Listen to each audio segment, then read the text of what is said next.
ना आप हिंदी के इस रूप की कल्पना नहीं कर सकते हैं। तो मैंने तय किया कि मैं कबीर के बारे में आपसे कुछ अपने विचार साझा करूंगा। कबीर से मेरा जो रिश्ता है वो थोड़ा उल्टी तरह का है। कबीर बनारस में पैदा हुए। बनारस में उन्होंने तुलसीदास के संघर्ष की चर्चा हुई। कबीर ने अलग तरह से संघर्ष किया और जिस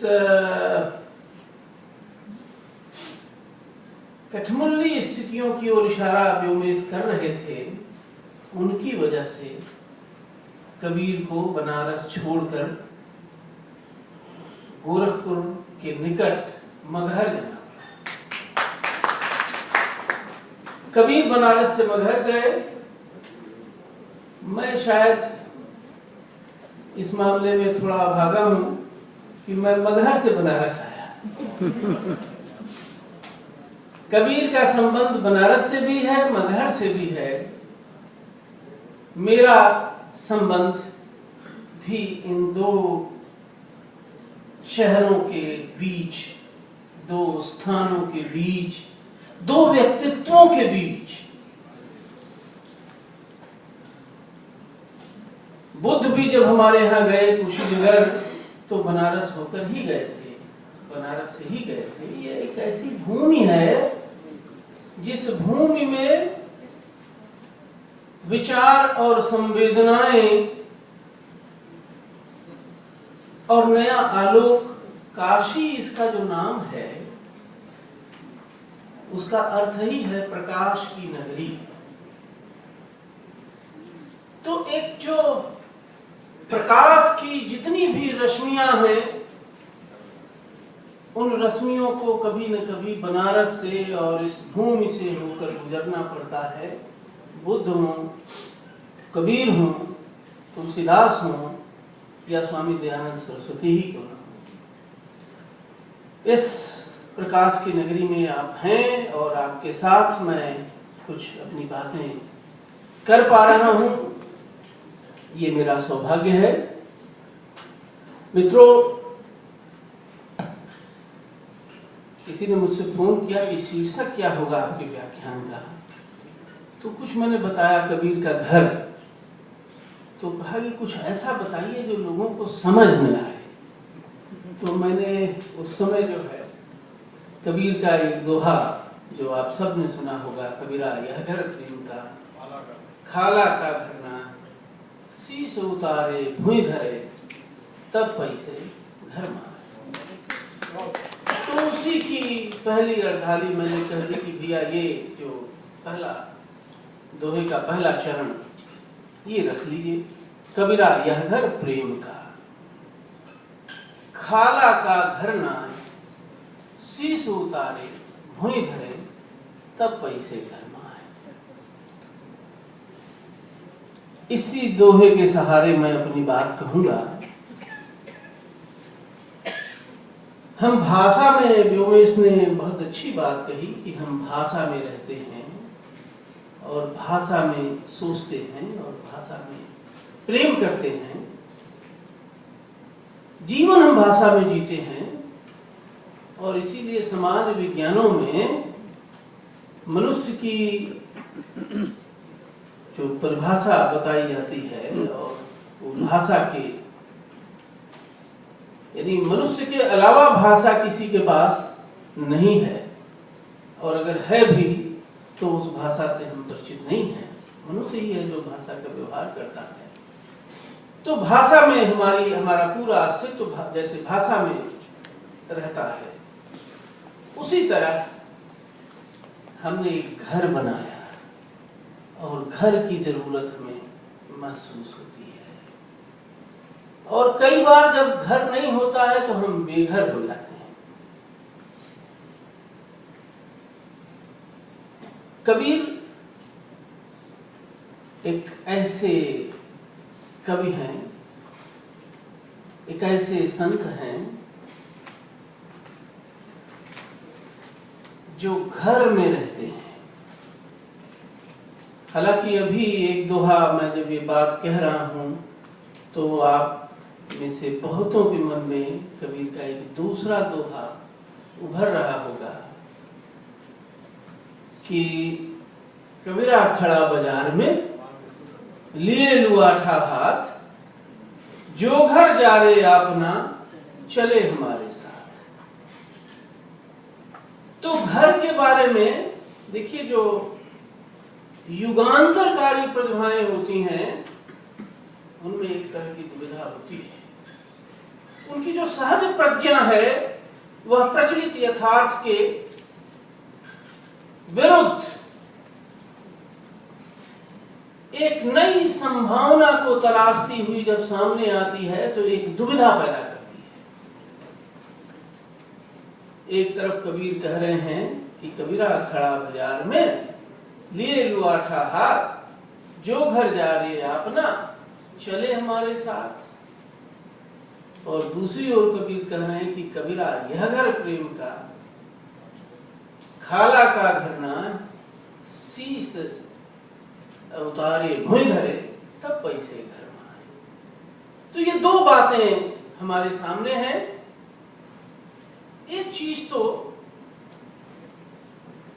कबीर की कविता से जो हम सीखते हैं, ये जो शीस उतारे भुई धरे की बात कवि कर रहा है, तो कुछ ऐसा है जिसको हमने अपने सिर में, मस्तिष्क में जगह दे रखी है, कभी उसे उतार कर रख देने की बात कर रहा है। मित्रों, केवल सीखना महत्वपूर्ण नहीं होता है। बहुत सी चीजें हम ऐसी सीख लेते हैं जो हमारे जीवन को सहज बनाने के बजाय जटिल बनाती हैं, हमारे जीवन को सुखद बनाने की बजाय दुखद और मुश्किल बना देती हैं। यह कवि हमको यह सिखाता है कि बहुत सी ऐसी चीजें हैं जिसको हमने सीख रखा है और उनके सीखने से हमें मुश्किल पेश आ रही है, उन चीजों को हम उतारें और रख दें। ये मौसी का घर नहीं कि आप जैसे चाहें चले जाएं। ये प्रेम का घर है। इस प्रेम के घर में अगर आना है तो शीश को उतार कर बाहर रखिए। मुश्किल ये होती है हमारी कि हम प्रेम के घर में भी जब पहुंचते हैं तो एक सिर क्या, कई बार 10-10 सिर लेके पहुंच जाते हैं।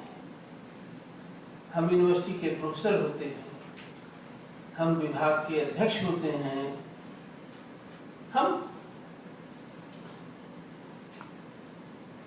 एक खास बड़ी जाति के एक जमींदार होते हैं, हम एक बड़े बहुमत वाले धर्म के सदस्य होते हैं। तमाम रूपों को लेकर के, तमाम सिरों को लेकर के हम प्रेम के घर में पहुंचते हैं, और जब वहां पहुंचते हैं तो सब कुछ हमारे हाथ आता है, प्रेम हाथ में नहीं आता है। प्रेम इसलिए हाथ में नहीं आता है कि हम प्रोफेसर होते हैं और सामने वाले विद्यार्थी होते हैं, वो एक दूसरे हो जाते हैं। हम हिंदू होते हैं, सामने वाले हिंदू नहीं कुछ और होते हैं, तो वो हमारे लिए एक दूसरे हो जाते हैं। हम पुरुष होते हैं और सामने वाले पुरुष नहीं होते हैं, इसलिए वो हमारे लिए दूसरे हो जाते हैं। हम सवर्ण होते हैं और सामने वाले सवर्ण नहीं होते हैं, इसलिए वो हमारे लिए दूसरे हो जाते हैं।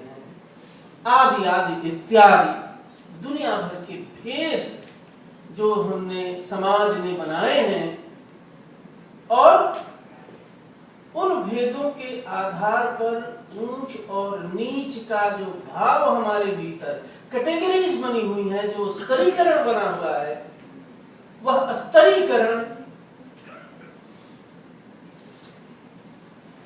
हमें दूसरे से जुड़ने नहीं देता, और यह जो जुड़ाव का अभाव है यही हमारे जीवन में दुख का सबसे बड़ा कारण है।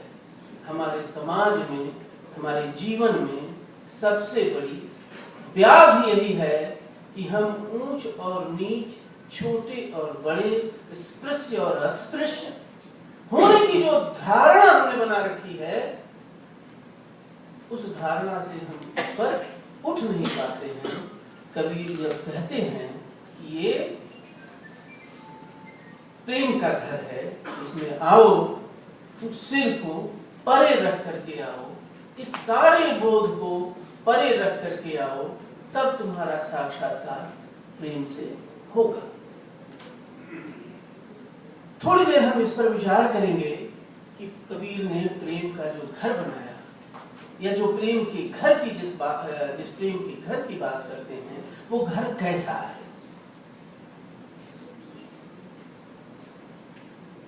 ये बात बचपन से हम कबीर की वो कविता सुनते आ रहे हैं कि कबीरा खड़ा बाजार में लिए हुआ था। और भी इस तरह के दोहे मिलेंगे जिसमें वो कहते हैं कि जिसको हमारे साथ चलना हो वो अपना घर जला के आए। और एक दोहा और मिलता है जिसमें कबीर कहते हैं कि अगर धोखा देके कोई आ गया है, घर जलाया नहीं है और कबीर के साथ आ गया है, चल पड़ा है, तो कबीर कहते हैं कि अब घर जारो तासुका जो चले हमारे साथ। मित्रों, घर तो भाई आप तो सब बैंक के लोग हैं, घर बनाने के लिए लोन भी देते हैं और उससे कुछ इनकम टैक्स में छूट भी मिलती है, तो इसलिए घर वर बनवा तो बनते हैं। तो इतनी मुश्किल से घर आदमी बनाता है, उस घर को जलाने के लिए क्यों तैयार होगा। लेकिन 600 वर्ष से ज्यादा हो गया कबीर को हुए, और जैसा कि मैंने बताया, जब मैं गोरखपुर में था तो मगहर आता जाता रहता था, और मगहर जहाँ कबीर का निर्माण हुआ वहाँ कबीर का एक मेला लगता है। और यहाँ तो खैर जब कबीर की जयंती मनाई जाती है तो लहरतारा में और कबीर मठ में जो मेला लगता है और देश भर से लोग आते हैं। कभी मौका मिले तो उस मेले को देखिएगा, हजारों की भीड़ होती है, लाखों की भीड़ होती है। और शायद कबीर इकलौते ऐसी शख्सियत है हिंदुस्तान के जो दुनिया के सभी हिस्सों में महसूस किए जाते हैं। टैगोर के नोबेल प्राइज के मूल में कहीं न कहीं कबीर मौजूद है। ये हमारा विषय नहीं है, इस पर कभी मौका मिलेगा तो बात करेंगे। अमेरिका के एक बड़े भारी कवि थे रॉबर्ट ब्लाई, और रॉबर्ट ब्लाई को जब कबीर की कविताएं मिली और कबीर से उनकी भेंट हुई, मतलब उनकी कविताओं से भेंट हुई, तो उसने अपनी कविता लिखना बंद कर दिया और कबीर की 50 कविताओं का अनुवाद स्वयं किया उसने।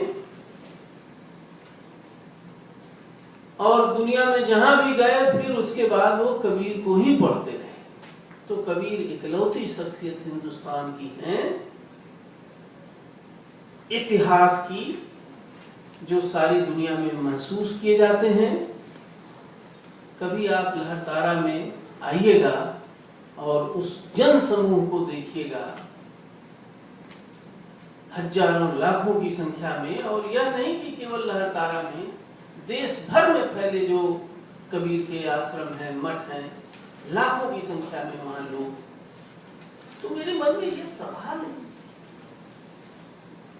पैदा होता है और आपके मन में भी हुआ होगा कि जो आदमी घर जलाने की बात कर रहा है उसके पीछे 600 वर्ष से लोग इतने पागल क्यों हैं? आखिर बात क्या है?